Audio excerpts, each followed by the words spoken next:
Bismillahirrahmanirrahim.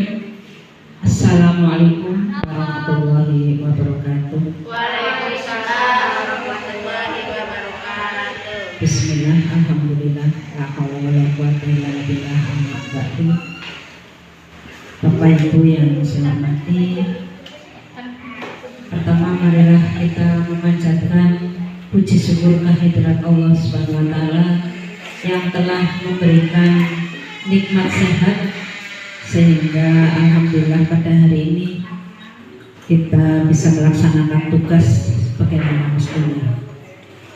Sholawat dan salam mari kita haturkan pada junjungan kita Nabiullah Muhammad Sallallahu Alaihi Wasallam beserta keluarganya, para sahabatnya, dan mudah-mudahan kita selaku umatnya mendapat syafaat dari beliau. Amin Allahumma amin. Sebelumnya saya mohon maaf apabila kesempatan ini mengganggu aktivitas Bapak Ibu.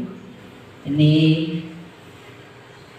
sengaja saya kumpulkan untuk bermusyawarah atau berdiskusi dengan yang ditetapkan secara efektif dan efisien. Jadi seperti tadi saya sampaikan, nanti kita berdiskusi tentang rencana pembelajaran atau di kurikulum Merdeka itu nanti ada modul ajar atau yang dulu namanya RPP ya.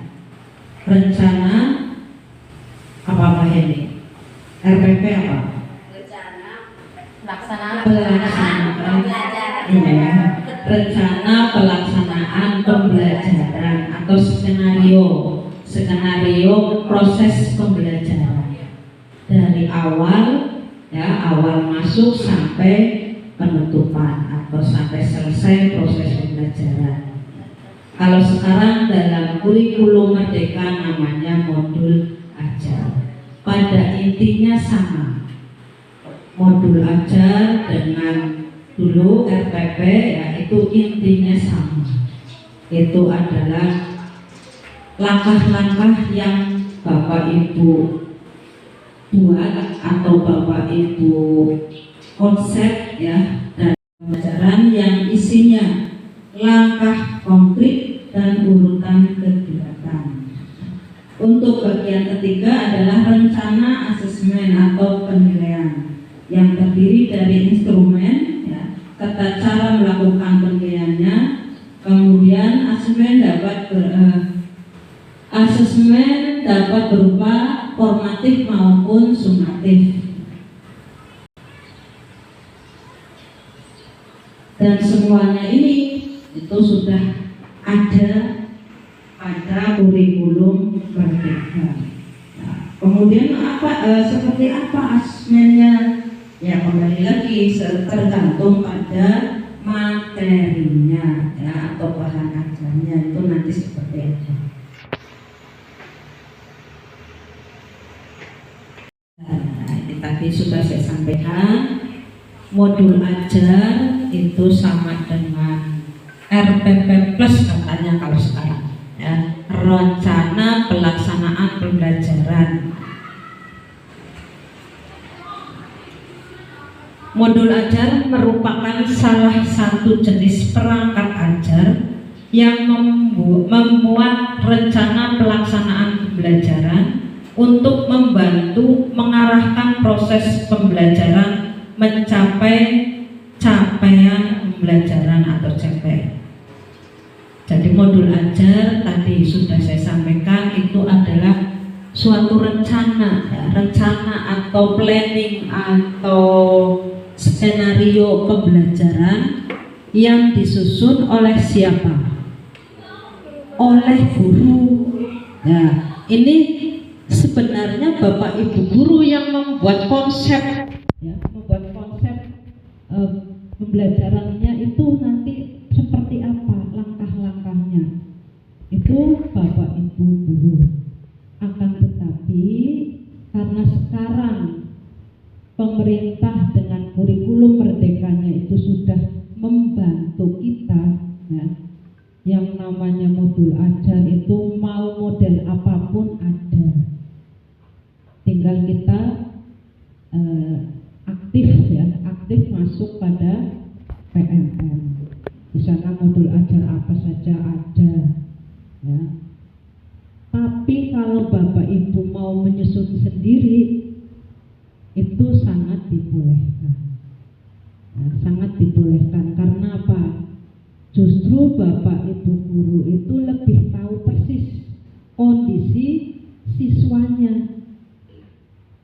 Modul ajar yang ada di PMM itu kan kadang skupnya kayak apa ya? Mungkin secara garis besar ya, atau secara teorinya itu begini, itu sangat bagus. Akan tetapi belum tentu kalau kita laksanakan di SD kita itu mudah atau pas. Makanya modul ajar yang ada di PMM, monggo Bapak Ibu bisa sebagai referensi, ya. Nanti disesuaikan dengan kondisi kelas masing-masing, ya. Tapi kalau membuat sendiri itu juga boleh, ya. Membuat sendiri disesuaikan dengan kemampuan siswa-siswi yang ada di kelas tersebut. Nah, ini namanya modul ajar secara mandiri, ya. Jika Bapak Ibu mau membuat modul ajar, saya Pak, coba wis kami wis awan ya. Ternyata anak masih asik praktek. Iya. Gurunya capek nggak? Enggak kan?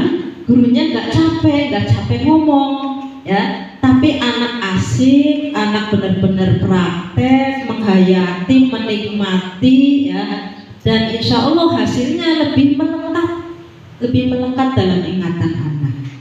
Ya, itulah yang pemerintah inginkan sebenarnya prosesnya, ya. Proses pembelajarannya yang lebih menyenangkan anak. Dan saya yakin kalau tadi seperti model tadi ya, sering praktek itu kayaknya hampir semua anak bisa mengikuti, tidak harus dengan diferensiasi, ya Mbak Eda. Apa tadi dipisahkan, kamu sini kelompok ini kelompok ini, itu tidak. Enggak kan, semua anak bisa mengikuti, ya. Itu tidak harus melaksanakan pembelajaran yang diferensiasi, karena tadi berarti metodenya tepat, ya, materinya juga mudah, ya. Kemudian anak juga bisa mengikuti. Ini berarti ada ini ya, seperti semacam catatan. Ternyata proses pembelajaran diferensiasi itu tidak setiap saat diterapkan. Tidak setiap saat.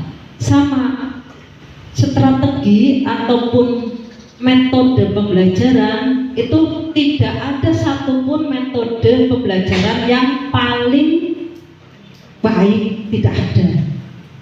Ya, strategi pembelajaran yang paling bagus tidak ada. Semuanya ada plus ada minus. Karena apa? Tidak semua materi diterapkan dengan metode yang sama atau strategi yang sama. Nah, mungkin ada materi yang cukup dengan ceramah, ya, metode ceramah.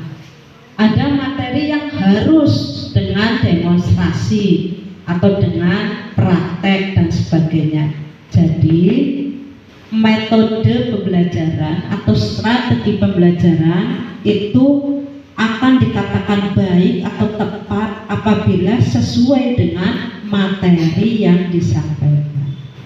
Seperti itu, ya. Kita mencoba untuk menyusun